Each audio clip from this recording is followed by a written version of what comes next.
people trying to go out of space. I don't want nothing to do with none of that.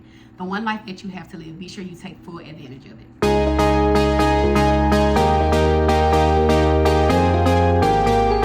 Hey loves, welcome back to my YouTube channel. This month is all about stress. So today I'm going to tell y'all the 3 things that I did this month to relieve some stress, because your girl has been going through it. Do you hear me? 2025 is doing things that it should not be doing, but let me tell you what I'm not gonna let it do: stress me out. So be sure that you stay tuned so I can give y'all 3 ideas on how to relieve stress in your life, and hopefully that can make your life just a tad bit easier. Stay tuned. As some of you know, I deal with eczema. Eczema is a skin condition that can cause you to break out in rashes, you itch really bad, and it can be brought on by a plethora of things: your environment, the foods you eat, all kind of things. This month has been really heavy for me because my eczema has been acting a fool. I found a new dermatologist. Shout out to Dr. Stalling. She is amazing. She's getting me back to my normal self. This lady listens. Her staff is amazing. They don't rush you during your appointments.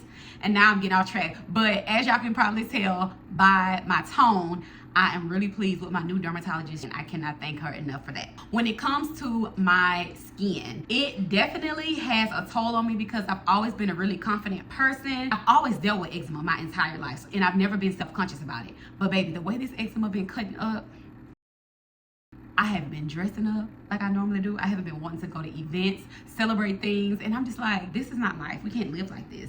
So you could be crying at night over something that's going on when all you have to do is use the resources that are around you. Because I had gotten to a point where I was feeling kind of down, feeling really bad. It felt like God was just telling me, hey Maya, you're doing all of this, but all you have to do is use your resources.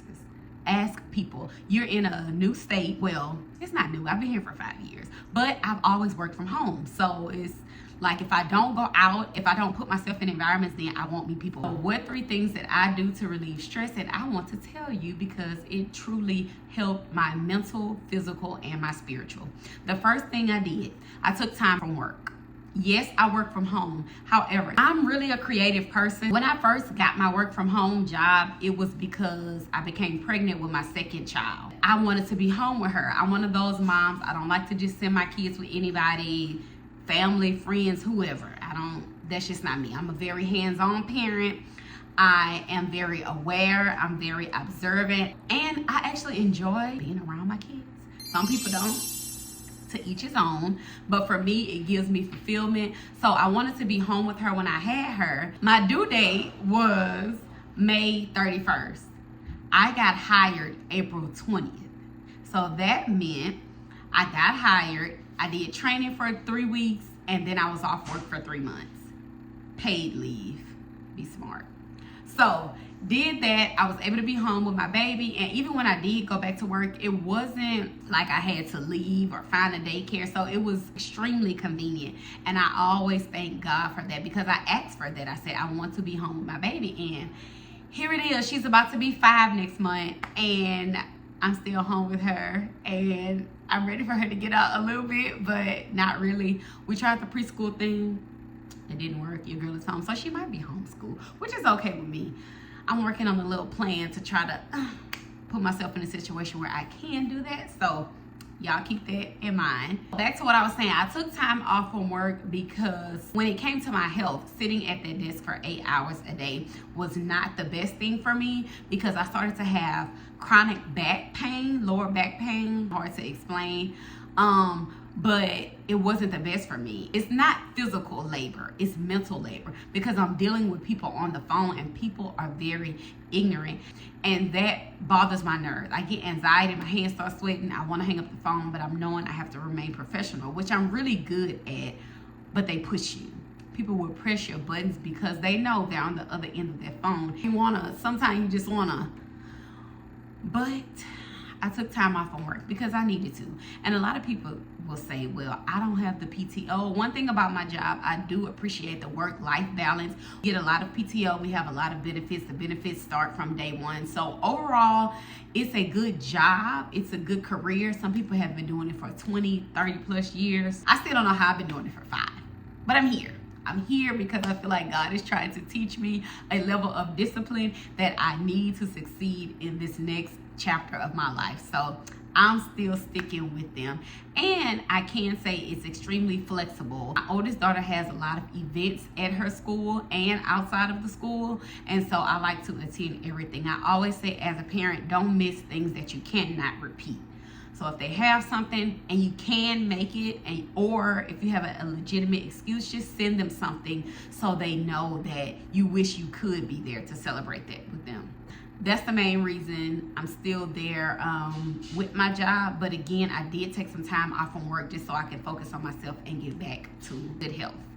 Because if I'm not okay, everybody in the house feel it. My vibes are real strong, and everybody wants to know how mommy is doing. They want your children and your husband, your family, they want your time, they want your attention, and you have to balance it all. And you want to feel good while giving to them and being able to perform at your best. If and when you do take time off from work, that you're being productive, that you're not just taking off from work to lay around and be depressed. Have you a plan? The days I'm off from work, I have a routine. I know exactly what I'm doing during those times. I don't want to just stop working and then just say, oh, I have all this time. Idle minds wonder. No, you need to be intentional if you plan on taking some time off from work. Second thing I did to relieve stress this month, I started doing things that make me happy again, consistently. The working out, line dancing in the middle of my living room with my kid. Those things really help bring me joy. They help me move, so it's good for your physical, it's good for my spiritual, because when I'm dancing, I'm happy because I'm not just so focused on being productive. I'm one of those people, I like to make checklists. I need to do this, and this. And if I don't do these things, I don't feel good. If I get them done, I feel good. That's just the way I've always operated. So just do something small. Add something in your routine, in your daily schedule, or in your weekly schedule that literally makes you feel good. It does not have to do with anyone else. It has no bearing on anyone else. Just find something that you like. That can be drawing, that can be walking, that can be going to the gym, that can be drinking wine. One thing I am about to start back doing, I had stopped drinking wine for a little while. But baby, give me some of that wine. I'll be fine. We got one life, that's it, that we know of. There's a lot going on. People trying to go out of space. I don't want nothing to do with none of that. The one life that you have to live, be sure you take full advantage of it. The third and final thing that I did to relieve stress in my life this month, I stuck to my routine. It's so easy to get off track when you're not feeling well physically and mentally. I wasn't feeling my best at 100%. I would still do the things that I was committed to doing. I felt that helped me keep pushing through my day. So for example, one of the days when I had to go to urgent care, I came home, I wasn't feeling great, but I realized that my kids, they had been on their tablets and computers for a while. I asked them, did they want to play a game? Now, this is me laying on the couch feeling like garbage. I found a YouTube video called Guess the Animal Sound. Listen carefully. I don't know what that is. Huh? What? How did you know that? That's not a wild animal. And y'all, as I was laying down, they were in the living room jumping around playing. We were able to engage, interact, and play that game. That made them still feel like, okay, mommy's still here with us. She's not ignoring us. And that they're not just bothering me or getting on my nerves. Even though, yes, moms, you need time to rest.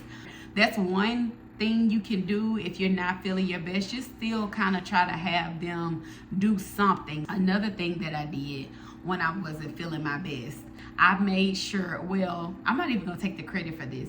My youngest daughter, she's 4, she likes to pray. Some nights I would try to rush and get them in bed so I can do my stock classes at night. This girl would literally remind me, Mommy, we need to pray. She's really big on prayer, and it's so ironic because she is the sassy one out of my 2 girls, but she's also the one who likes to hug a lot, kiss a lot, and pray a lot. She reminds us about story time, about prayer time, and I just find that really ironic because her personality and her actions don't align a lot, but you get everything with this girl. She stresses her older sister out, no lie.